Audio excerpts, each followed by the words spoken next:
Today on Mother Mayhem. The quiet internal decision.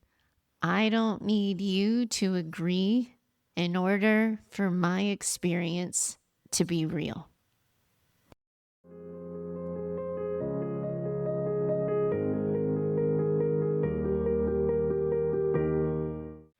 Welcome back to Mother Mayhem, the podcast for daughters of narcissistic and emotionally limited mothers. I'm your host, Heather Gray, and today, daughters, we are going to dive into some of the tactics that narcissists and emotionally limited people use inside of relationships with all of you. We're going to name the tactics, and I'll explain quickly what they are, but I really want the bulk of our attention to go towards what I think you should all do about it when your moms throw these kinds of things down. Okay, here goes. Up first, welcome to the word salad. Hi, Heather. Recently, my mom totally unleashed on both my sister and I when the three of us had gone out to lunch. Her behavior was so loud and absurd, my sister and I walked out together and just left. We spent some time dodging her calls and ignoring her, but recently thought to try again. This is when we got introduced to the concept of the word salad. I remember when I got introduced to it. Our mom has been handing us those for years, but we never really got what was happening until our last call when we played it for a friend, and she called it a word salad. Here's the transcript because, yes, we recorded it. I love that about you guys. There are places in this where we did try to interject or explain, but she wasn't having any of it, of course. Well, first of all, I don't even know why you're acting like something happened. The waitress was the one who made a scene. I wasn't yelling. I was speaking loudly because no one could hear me. But honestly, that's beside the point because the two of you walking out was humiliating. People were staring because you left, not because of me. And can I just say, this has been building for a long time. Ever since you both started talking to each other more, I've noticed this attitude.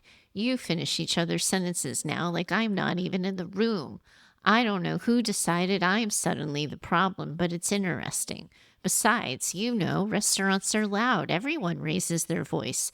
The manager was probably having a bad day. Maybe someone complained. I don't know, but people complain about everything now. That's just the world we live in. I was embarrassed too, No one seems to care how I felt. Imagine sitting there after your own daughters abandoned you. Do you know how that looked? I had to pay the bill by myself while everyone was watching me. If anyone should be upset, it's me. And honestly, I think this goes back to your father. He always made me feel like I was too much. Now here we are again. Funny how history repeats itself. I just don't understand why everything has to become a character assassination. I have one bad afternoon and suddenly I'm unstable. That is unbelievable. I canceled plans with my friend to be with you two. I was looking forward to lunch all week. I guess I know where I stand now. I don't even remember exactly what I said, and frankly, I don't think that's really what this is about. This feels so much bigger than lunch. It feels like you've both been collecting evidence against me. I've always told people how close we are. Maybe I should stop doing that because apparently I was the only one who thought we were a family. Jesus Christ. Anyway, I'm tired. I can't do this. If you girls have already decided who I am, then nothing I say is gonna matter. And then Heather, she hung up on us. Of course she did. Of course she did. Her MO will be to skip it and pretend this didn't happen, but we were so stunned that we didn't know what to say. So, what do you say to someone who's offering so much word vomit? Well, daughters, I've got you. Yes, first, let me offer you a quick Cliff Notes version on that dynamic involved so you can feel the explanation in your bodies. The good old word salad, long-winded sentences made of words without a coherent thread. And yes, it is absolutely, totally a thing that narcissists do. It's a way of derailing the whole conversation without ever having to engage in the actual issue. Instead of responding to your concern, they flood their conversation with justifications, old grievances, accusations, half-truths. They throw in a side of guilt or a good, healthy dose of distraction until the original point is impossible to find even with a map. And that's important because what's happening for your nervous system is that it's trying to do something different. It's trying to make sense of the conversation your mom is having. It's trying to follow the thread and find the logic and resolve the conflict. But there isn't any kind of thread to actually follow. So every time you think you found it, the conversation ends up pivoting again. And that's why you leave these kinds of conversations feeling so incredibly disoriented. You just found yourselves trying to have one conversation. Meanwhile, your mom was trying to have 12 different ones. How the heck do you get out of that? Well, the first thing is getting better at it than I am, because really, truly, the first thing is catching it when you're in one. That is always going to help. And yeah, they're tricky because they're working to distract you from the issue that you actually want resolved. So when you're dealing with someone who's adding these 50 million threads to a conversation or 50 million different ingredients to your salad, it's important for you to stay on just one thing: your mom's behavior at the restaurant. So you stop trying to untangle it. Every fiber of your being is, ask me how I know, is going to want to respond and defend each point. Well, that's not what happened. Actually, that's not true. Can we go back to what we were talking about? But that's exactly what that word salad is trying to invite you to do, to get you caught up in that, to get you to chase every single new ingredient that's being thrown into the goddamn bowl. Instead, what I'm going to encourage you here to do, don't always follow my example. This very well might be a time when I say do as I say, not as I do. But stay focused on the original conversation. Mom, we can talk about all of that another time. Right now, we're talking about what happened at lunch. Or we're not going to respond to 5 different things at once. I want to stay on the original issue. And if she won't, then honestly, you guys, you have your answer. If she keeps changing the subject, I'd probably say it one time more. And then just stop. Because the goal isn't ever going to be to get her to stay on topic. The goal is for you to stay on topic. And you cannot have a productive conversation with someone who refuses to have the conversation you're actually trying to have. And those moments, what's important for you to see is that you actually aren't in a conversation anymore. You're trapped inside of a distraction. And once you figure that one out and it lands for you in your body, you will be able to stop chasing every single breadcrumb or thread she's leaving for you. And then once you get clear that she's unwilling to participate in the conversation you want to have, you then get to decide what your boundary is about that. She's shown you who she is. You believe her. She's gone and done her thing. She's not accepting responsibility. She's tossing out blame left and right and everywhere. What do you want to do? How is your behavior toward her going to change because of what happened? Or maybe a better way to ask this, a more honest way of asking this, what are you willing to do? What are you not willing to do? You can't ever control what she says, what she does, what she doesn't say, what she doesn't do. You're only ever going to be able to decide your part in the conversation. It's so good that the two of you are on the same page. And I would prioritize between the two of you that you try to stay there as best as you can. All right, next up, we have a gaslighting special. Hi, Heather. Mother's Day was awful. My brothers and I got together with our spouses and kids at my oldest brother's house. Things were fine until my mom started making little comments about my parenting. She kept saying things like, well, that's certainly one way to do it, whenever my daughter did something. I finally asked her quietly if she would stop criticizing me in front of everyone. She immediately got louder and said, criticizing you? I was complimenting you. I said, no, you've made 3 comments about my parenting today. She looked around the room and laughed. And then she said, honestly, you're so sensitive lately. I literally said your daughter was adorable. I don't know where you're getting all of this from. Later, when everyone had gone outside, she had me alone. She looked me straight in the eye and said, I genuinely have no idea what you were talking about. I think you're creating a story in your head because you already decided that I ruin holidays. Heather, I know it's bullshit. I don't even know why I called my mom out like that. I suppose I was a little emboldened because the whole family was there, but as soon as I said something, I wish I had kept my mouth shut. I did wonder, though, what would Heather say? What would you do in a moment like that? Would you have said something, and then if you got gaslit, what would you have said back? All right, everyone, I am diving in. You know me, I love this question. All right, here we go. Hot take. We have talked about gaslighting 1,000 times on the show. We know what it is, so I'm not going to be spending a lot of time redefining it here. I'm trying so hard to keep us out of rabbit holes. But let's spend some time on the question that is really important, the one that matters. What do you do when someone gaslights you? Because here's what I think happens. We suddenly assume it's our job to convince them that they didn't. No, Mom, you did say that. Yes, you did roll your eyes. You know exactly what you meant. And before you know it, you are in a courtroom trying to prove reality to someone who has absolutely no interest in ever agreeing with it. Because as soon as they agree with it, the gig is up and you stop trying.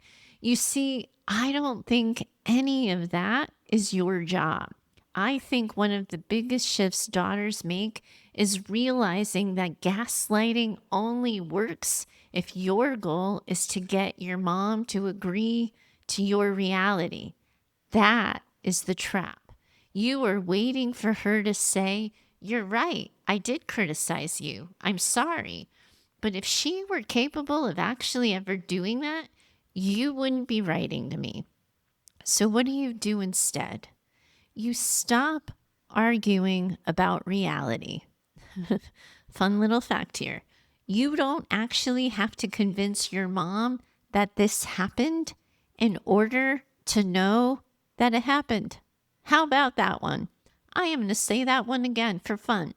You don't have to convince your mom that this happened in order to know that it happened.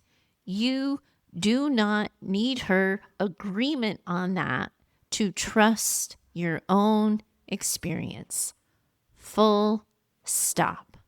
So if your mom says, I have no idea what you're talking about, I'd probably think, okay, we have reached the useful part of this conversation. And let me tell you what I care about as I consider this with you. I don't need your mom to remember saying any of this or agree with the idea that she did. What I want for you, my hope, my wish, my prayer for you, is that you simply remember experiencing it.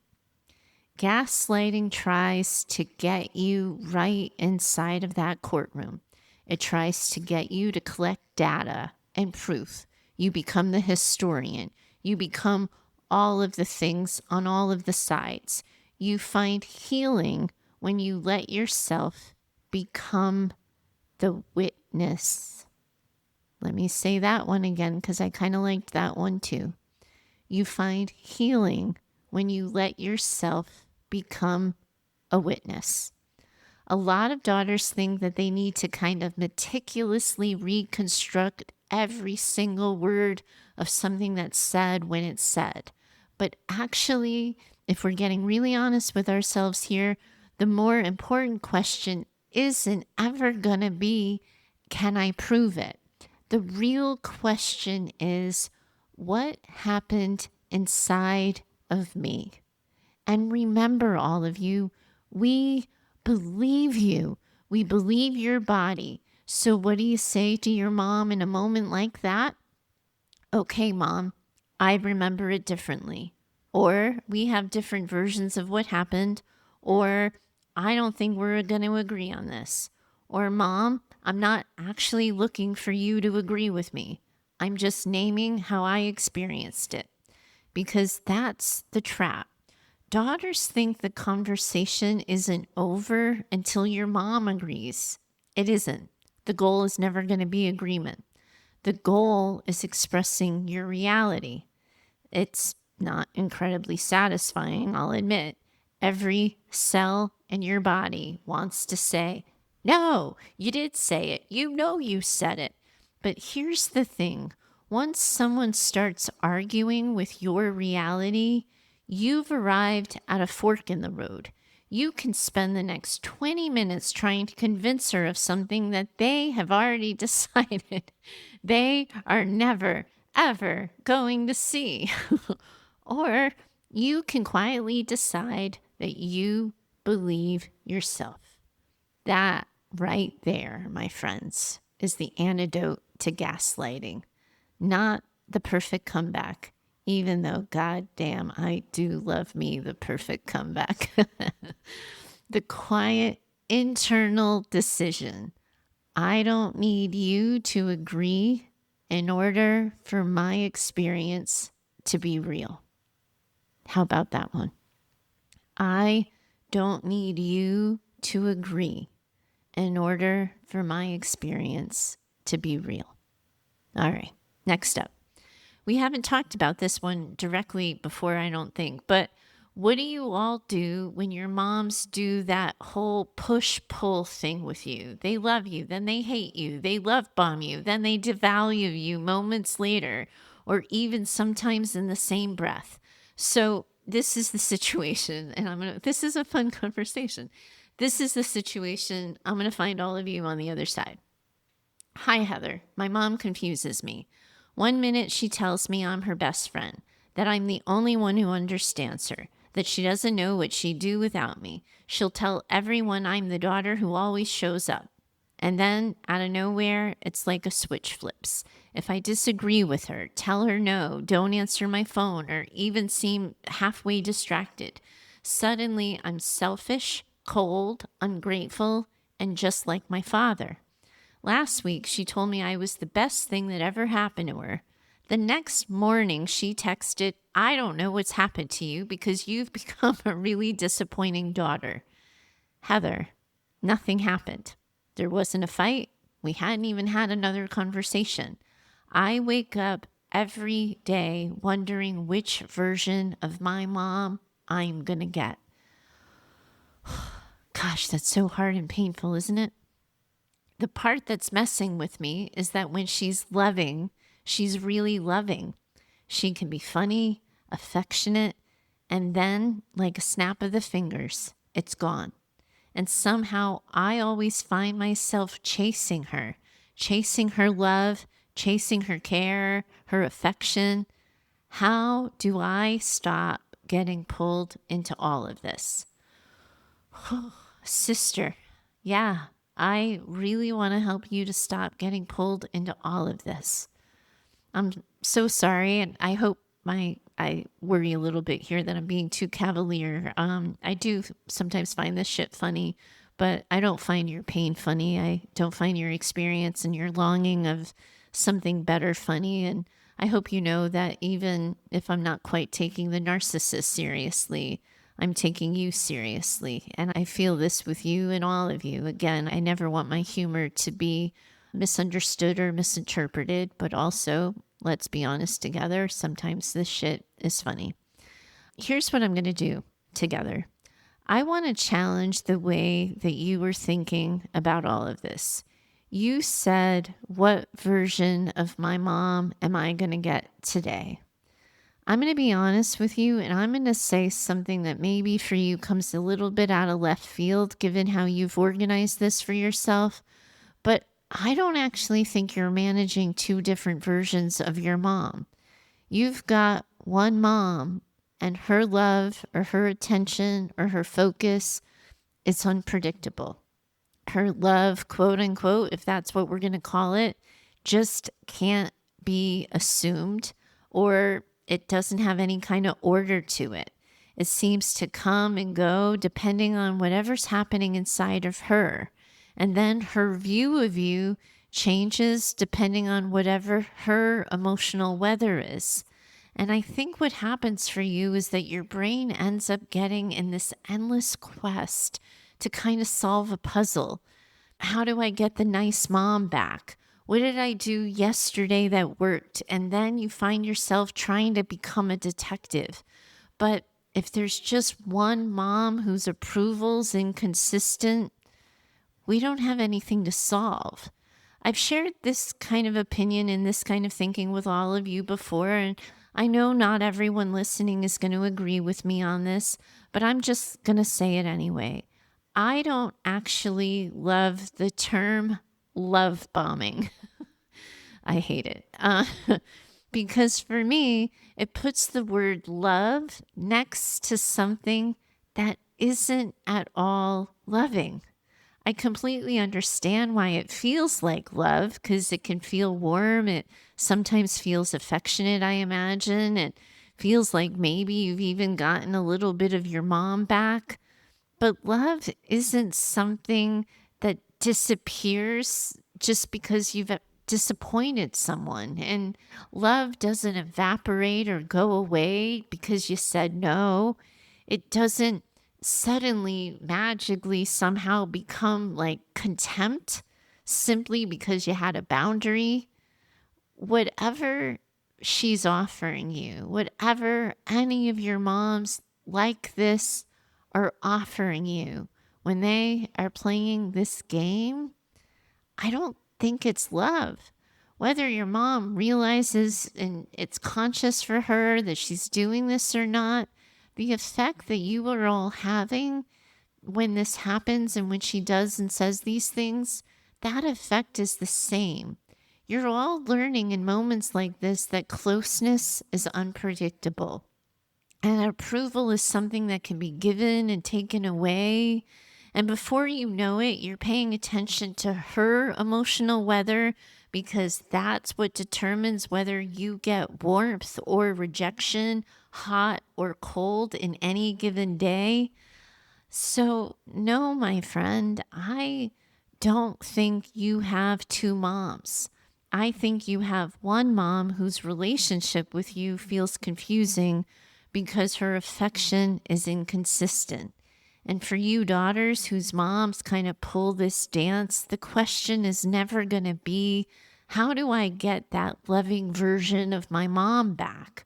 The better question for all of you is always going to be, can I build a life that isn't organized around waiting for her emotional weather to change? Because listen to what you wrote. I want to read it back to you. I always end up chasing her love. That's the part I want you to hear and notice. Somewhere along the way, your life became organized around getting back to yesterday's mother. Healthy love doesn't make you wonder where it went. And it's not ever going to be something you have to earn all over again every couple of days. You're not supposed to have to check the emotional forecast before you decide it's safe to be yourself. So if we were hanging out together on your couch and having coffee, I don't think my first question for you would be, how do we get your mom to stop doing this? I'd probably ask something closer to something that I think is a little bit more important. What would become possible if you stopped chasing the version of your mom that you have been hoping would stay? And all right, last up, you guys. I cannot groan about this one loud enough. I think we have made it all the way to episode 146 without me ever having to say the phrase on the show, Darvo.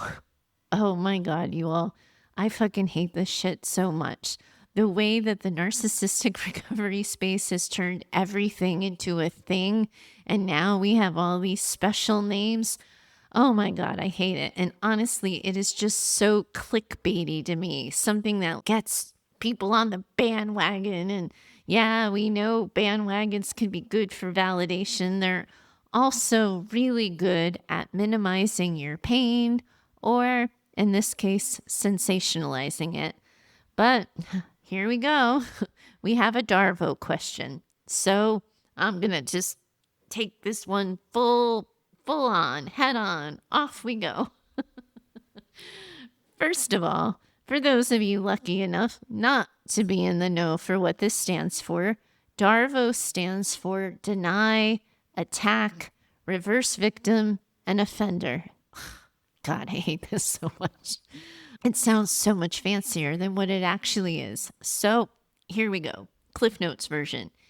You bring up something that hurts you. They deny it. Then they come after you for bringing it up. And before you know it, somehow you're the one apologizing. That's it. That's Darvo. It's conversational jiu-jitsu.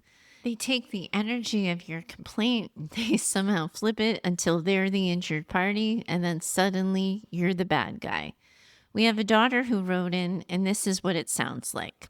Hey, Heather, I have a what the fuck situation for you. My mom is so impossible sometimes. Let me set the scene for her latest. We were celebrating my niece's birthday when my mom started criticizing my sister's husband in front of everyone. My sister finally said, Mom, can we not do this today? And my mom stormed out. Later that night, she texted all of us saying she had never been so disrespected, that we had ganged up on her, and that we had ruined a child's birthday party by attacking her. Now, none of us even responded. We just skipped the dramatics, but Mom does this shit like this all the time. She throws the first stone, she rewrites the story so that she's the victim, and it sounds like gaslighting. She's certainly not above that for sure, but this feels different. You know how psychological thrillers get the hair going up on the back of your neck? My mom is always making the hair go up on the back of my neck. Can you help? All right, clickbaiters, we can all rejoice a little bit. We have ourselves a case of Darvo. Maybe my SEO will suddenly go up and the podcast will become instantly more popular because I am talking about Darvo. And yes, I am poking fun at the acronym, but not at what your mom is doing. Because what she's doing, we all know this, is crazy making. And it really hurts. And let's also acknowledge the timing, right? Look at all the attention she managed to put onto herself when this was supposed to be about a little girl's birthday. Nothing makes a narcissist quite like a birthday, right? It's like they unlock this bonus level when they can make a child's celebration about themselves. So I want to walk you through it. You know I don't love the jargon. I've made that perfectly clear. But this is kind of actually a little bit useful because it helps you describe and understand the sequence. First comes the denial. I wasn't doing anything. You're exaggerating. Then the attack. You're always looking for a problem. You embarrass me. You ruin the party. And then comes the flip. Now she's the victim. You're the bully. She's trying to get you to comfort her when it's her behavior that started this entire thing. And daughters, this is what I really want you to pay attention to. And I'm not going to be silly about it. Darvo doesn't just change the conversation. It ends up changing your job. Because what happens in these kinds of things is you walked into the conversation thinking your job was to address what happened. Now your job has somehow become proving that you're not mean or you're not cruel or that you weren't thinking or considering her, or you're trying to prove that you weren't attacking her, or you're that becomes the shift. And if you don't notice that shift, you end up spending the next hour defending your character instead of trusting what you saw with your own eyes. So, how do we get you out from under all of this? Well, the first thing you all have to do is refuse the new assignment. That's what Darvo hands you. It's a brand new assignment. Defend yourself. Explain yourself. Convince me you're a loving daughter. My friends, you don't have to accept it. Instead, I want you to mentally rewind the tape. Before she started crying, before she told you how hurt she was, before she blew up your phone, before she started texting endlessly, before you started explaining yourself, what actually happened? Go back there. Remind yourself of that moment and get grounded in your truth of it, because that is where you're going to find reality living. One of the most powerful things any of you are going to ever be able to do is say to yourself, just because my mom changed the subject doesn't mean I have to. Your mom tried to change roles, but she doesn't ever get to change reality. And yes, you might get cast as her villain, but the facts haven't changed. And reminding yourself of that is how you're going to stay grounded in reality. Admittedly, I had some fun with all of you today, and I made a little fun of your moms. And I know for some of you that hits the funny bone in just the right spot. It relieves the tension. It helps maybe humanize the whole thing. But I also know that for a lot of you, this, either isn't a laughing matter, it doesn't feel that funny to you, or it just all really hurts. I just want you to know that I see you and I believe you. And I see how hard all of you are trying to get out from under all of these games, all of this ridiculousness. And I know how hard it makes your regular, everyday lives. And I never find any of that funny. I promise you that. I see you and I believe you. We had a handful of letters today, and they were from a handful of daughters. But their stories and their examples are universal in the mother wound experience. I don't think there's a daughter listening to this show who hasn't had one of those things happen to them. And I'm so sorry to know that that's your truth. And no matter what I think of these games and tactics or how I get swept up in the silliness of it sometimes, I never think you're silly. I always see you. I always believe you. And it is always going to be my job to help you believe yourselves. All of you are in this incredible community of women who are in this together. And I, for sure, most definitely, am in it with you too. Bye for now. Thank you so much for joining me today. I hope you felt seen, understood, and a little less alone in whatever it is you're carrying.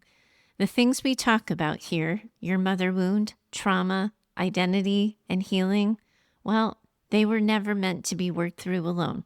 Understanding matters, of course it does, but healing happens inside of relationship. That is one of the biggest things I have learned over the years of having these conversations with all of you daughters. It's also why I created Mayhem Daughters. Mayhem Daughters is my private online community for daughters of narcissistic and emotionally limited mothers. It's where the conversation continues after the episode ends. It's where daughters connect with one another, ask questions, receive support, and practice the work of healing together. Every week, we gather for Thursday Night Mayhem, our live community gathering. And throughout the week, daughters support one another inside a space built specifically for this kind of work. Because there comes a point when another podcast episode isn't actually what you need the most. Sometimes what you need is a place where you don't have to explain yourself so much, where you're understood, and where you can stop doing this work alone. That's what we've built inside of Mayhem Daughters. You can learn more at mayhemdaughters.com/community. If today's conversation resonated with you, please consider sharing it with another daughter who might need it. Your shares and reviews help more women find these conversations. And if you have a story, a question, or a reflection of your own, I'd love to hear from you. You can send me a message at heather@mayhemdaughters.com. And lastly, a heartfelt thank you to Heather Clark. She edits the show and has had my back for nearly a decade. There are very few people who have witnessed as much of Mayhem's evolution as she has, and I'm deeply grateful to have her beside me as I do this. This isn't just a podcast, it's a community. We see you, we believe you, and you already belong. And I'm so very glad you're here.